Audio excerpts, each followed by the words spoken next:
اگر آپ میری ویڈیوز دیکھتے ہیں، میں نے ایک ویڈیو میں آسمانی کتابوں کے بارے میں بات کی تھی کہ آسمانی کتابیں 4 ہیں۔ چاروں آسمانی کتابوں میں قرآن کریم آخری کتاب ہے جو تحریف سے بچی ہوئی تھی، باقی ساری کتابیں تحریف ہو چکی ہیں۔ لیکن بہت افسوس کے ساتھ کہنا پڑ رہا ہے کہ ایک آدمی نے اس کتاب کو بھی تحریف کرنے کی کوشش کی ہے۔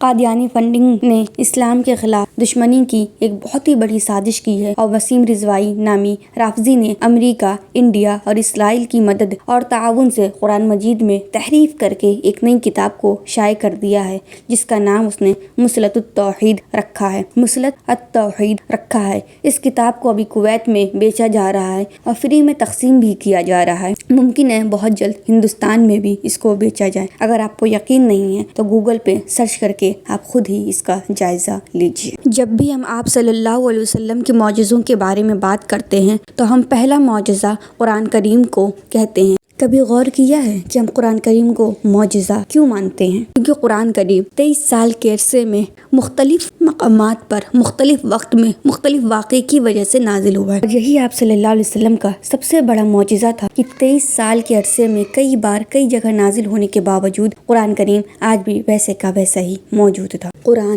دنیا کی وہ واحد کتاب ہے جو آج تک تبدیل نہیں ہوئی تھی۔ 1450 سال گزرنے کے بعد بھی تبدیل نہیں ہوئی تھی۔ اس میں کسی نے بھی زبر زیر پیش کی غلطی تک نہیں کی تھی۔ وہ لاکھوں لوگوں کے سینے میں، کروڑوں لوگوں کے سینے میں محفوظ، کیونکہ اللہ تبارک تعالیٰ نے اس کی ذمہ داری خود لی ہے۔ اس وجہ سے اس کوشش سے بھی یہ کامیاب تو نہیں ہوگا۔ اس ویڈیو کو آپ خود سنیے اور خود سے اس کا تجزیہ کیجیے کہ یہ بات کہاں جو بول رہا ہے وہ کہاں تک صحیح ہے اور اس نے کیا چیز اس میں بدلا ہے۔ آپ اس کے منہ سے خود سنیے۔ یہ وہ پہلا قرآن مجید ہے، اصلی قرآن مجید جو میں نے لکھا ہے، صحیح کیا ہے۔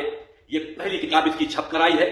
اس کو ہم مسلم فصل بورڈ کے ادھیش کو بھیج رہے ہیں کہ اس کو پڑھے اور اس کا ادھین کرے کہ ان میں سے جو ہم نے 26 آیتوں کو نکالا ہے اس سے اس میں کیا فرق پڑ گیا، اور جو ہم نے اس کے سورے ٹھیک کیے ہیں جو پہلے قرآن مجید میں گرم وائز صحیح نہیں تھے، جن کو پہلے خلیفہ ابو بکر، دوسرے خلیفہ عمر اور تیسرے خلیفہ عثمان نے اللہ کی آیتوں کو کلیکٹ کر کے کتابی شکل میں بنایا تھا تاکہ وہ دوسرے غیر مسلمانوں ملک پر حملہ کر سکے، وہاں قتل عام کر سکے، ان کی عبادت گاہوں کو توڑ سکے اور وہاں لوٹ کر سکے، اور بعد میں یہ کہہ سکے کہ یہ تو ہمارے قرآن مجید میں لکھا تھا۔ ہم نے ان 26 آیتوں کو اس طرح سے اس میں سے نکال دیا ہے، اور اب یہ اصلی وہ قرآن مجید ہے جو رسول اور رسول کے پریوار والے، جن کو ہم اہل بیت کہتے ہیں، حضرت علی سمیت اماموں تک، ان کے چرت پر آدھارت ہے، کیونکہ نہ رسول نے، نہ حضرت علی نے، نہ کسی بھی ان کی اولادوں میں کسی امام نے کسی کو یہ کہہ کر قتل نہیں کیا کہ یہ غیر مسلمان ہے، مشرک ہے اور کافر ہے، کیونکہ اس قرآن مجید میں مشرک و کافر غیر مسلمانوں کو کہا گیا ہے اور ان کو قتل کرنے کا آدیش دیا گیا ہے، وہ چاہے ہندو ہو، چاہے وہ کسی دھرم سے سمبندھت ہو، اگر قرآن نہیں مانتا ہے تو وہ مشرک و کافر ہے۔ اس لیے آتنکواد بڑھ رہا ہے۔ اس قرآن کو اگر صحیح طریقے سے نہیں پڑھا گیا تو یہ آتنکواد کبھی نہیں رک سکتا، کیونکہ مسلمان قرآن پڑھ کے آتنکوادی ہوتا چلا جا رہا ہے۔ اس اصلی قرآن مجید کو پڑھنا چاہیے اور ایسی آیتوں کو نکال باہر کر دینا چاہیے جو انسانیت کے لیے خطرہ ہو، جو انسان کو انسان سے دور کرتی ہو، جو آپس میں قتل و عام کو بڑھاوا دیتی ہوں۔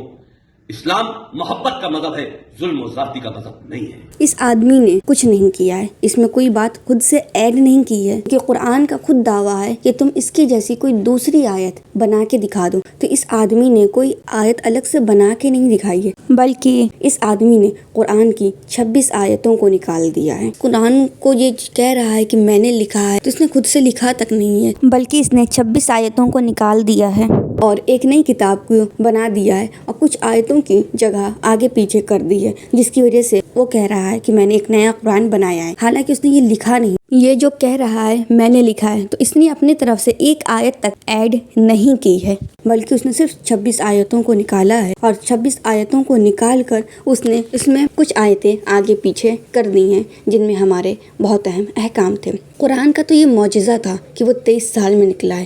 ہم آپ صلی اللہ علیہ وسلم کا سب سے بڑا معجزہ جس کو مانتے ہیں وہ قرآن ہے، کہ 23 سال کے چھوٹے سے عرصے میں قرآن نازل ہوا تھا، لیکن آج بھی یہ 1450 سال بیتنے کے باوجود بھی آج بھی یہ قرآن موجود تھا اور اس میں کوئی بھی زبر زیر پیش کی بھی غلطی نہیں ہے۔ اور آج یہ قادیانی فرقے کا ایک آدمی کچھ آیتوں کو نکال کے اس قرآن میں تبدیل کرنے کی کوشش کر رہا ہے، جو ہمارے لیے بہت بڑا فتنہ ہے۔ اس لیے ہر مسلمان کو چاہیے کہ اس فتنے سے آگاہ ہو اور اس سے جتنا ہو سکے بچنے کی کوشش کرے اور دوسرے مسلمانوں کو بھی آگاہ کریں۔ جیسے کہ میں نے پہلے بھی بتایا کہ اس نے کچھ نیا لکھا نہیں ہے، ایسا نہیں ہے کہ اس نے کوئی آیت اپنی طرف سے نئی لکھ دی ہے، اس نے کچھ بھی نیا نہیں لکھا ہے، کیونکہ وہ نیا لکھ ہی نہیں سکتا ہے۔ وہ کیا، دنیا میں کوئی بھی انسان قرآن کی ایک آیت، ایک چھوٹی سی آیت کے برابر بھی کوئی نئی چیز لکھ نہیں سکتا ہے۔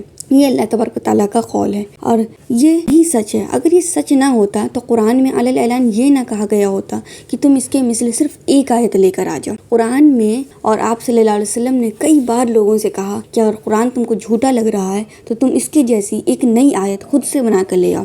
ایسا نہیں تھا کہ اس وقت لوگوں نے کوشش نہیں کی، کئی لوگوں نے اس وقت بھی کوشش کی تھی، ہزاروں لوگوں نے اس وقت بھی کوشش کی تھی، لیکن وہ اپنی کوشش میں کامیاب نہیں ہو پائے، کیونکہ وہ جو بھی لکھ رہے تھے وہ سمجھ میں آ رہا تھا وہ انسانی کلام ہے، لیکن یہ تو انسانی کلام ہے ہی نہیں۔ خدا کا کلام ایک انسان کس طرح سے لکھ سکتا ہے؟ اس آدمی نے بھی، آپ اس کی بات کو اگر غور سے سنے ہوں گے تو آپ نے خود دیکھا ہوگا، اس نے کہا ہے کہ اس نے 26 آیتوں کو نکالا ہے، اس نے خود سے نہیں لکھا ہے، اس نے صرف 26 آیتوں کو نکال دیا ہے۔ لیکن ہمارے لیے وہ 26 آیتیں اتنی ہی ضروری ہیں جتنا کہ باقی قرآن۔ اور دوسری بات جو اس آدمی نے کہی ہے وہ یہ کہ اس نے کچھ آیتوں کو آگے پیچھے کیا ہے، یعنی اپنی طرف سے اس نے لکھا نہیں ہے۔ کسی بھی انسان کی یہ اوقات نہیں ہے کہ وہ اللہ تبارک تعالیٰ کے کلام کی طرح کوئی کلام لکھ کر دکھا دے۔ اس کے کہنے کے مطابق قرآن کی وہ 26 آیتیں ظلم کے اوپر مسلمانوں کو بھار رہی تھی۔ اس کی یہ بات بھی بالکل غلط ہے۔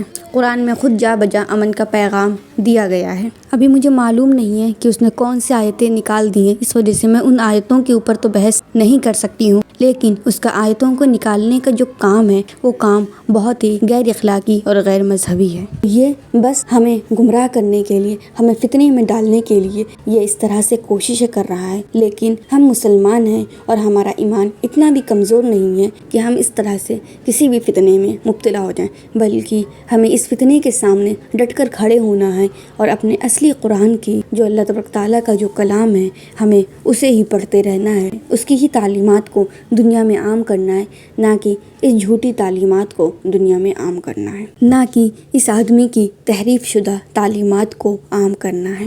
اسی موقع پر ایک بات اور بتا دوں، قادیانی مسلمان نہیں ہوتے ہیں، وہ خود کو مسلمان تو کہتے ہیں لیکن وہ مسلمان نہیں ہوتے ہیں، کیونکہ مسلمان ہونے کے لیے جو شرط ہے نبی کریم صلی اللہ علیہ وسلم کو آخری نبی ماننا۔ قادیانی آپ صلی اللہ علیہ وسلم کو آخری نبی نہیں مانتے ہیں، بلکہ وہ آخری نبی مرزا غلام احمد قادیانی کو مانتے ہیں، اور اس کے علاوہ سے وہ ابو بکر، عمر، عثمان، ان تینوں کا بھی انکار کرتے ہیں اور ان کی خلافت کو غلط مانتے ہیں۔ یہ ساری چیزیں اسلامی تعلیمات کے خلاف ہیں۔ میری آپ سب سے اور علماء دین سے بس اتنی گزارش ہے کہ اس مسئلے پر آپ لوگ ضرور غور کریں اور اس کے خلاف متحد ہو کر کھڑے ہو جائیں۔ السلام علیکم ورحمۃ اللہ وبرکاتہ۔